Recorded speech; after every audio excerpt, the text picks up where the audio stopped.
प्रत्येक दिन आप देखिए दिन को 15 महिला नाबालिग आज गणदुष्कर्म शिकार होती। तो ये सरकार रे आईन श्रृंखला विपर्यस्त, ये सरकार रे चाषी भाई माने जीवन जीविका विपन्न, यही सरकार रे पिछड़ा वर्ग ओबीसी आदिवासी दलित समस्ते आज हैरान होती। तेणु ए सरकार रो गादी रे रहिबार कोनोसी अधिकार नहीं।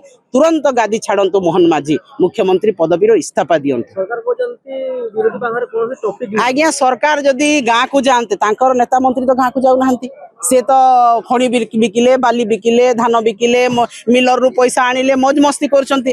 थरे तांकर नेता मान को कहंतु से गाँ को जातु मंडी को जातु देखंतु जे आज चाषी भाई केमती दुर्दिन रे अछि। आज महिलाटे किपरि राजरास्ता को बाहरी पारुनी, स्कूल को छात्री जाई पारुनी, तांकर नेता तो एठी मौज मजलिस करिवे भुवनेश्वर रे। से कोन ग्राउंड रो कथा जानिबे, से कोन चाषी भाई रो गाँ रो कथा जानिबे। गाँ को जातु मोहन माझी देखंतु लोकंको मुख्यमंत्री कहीदेले खाली हेबो नाही।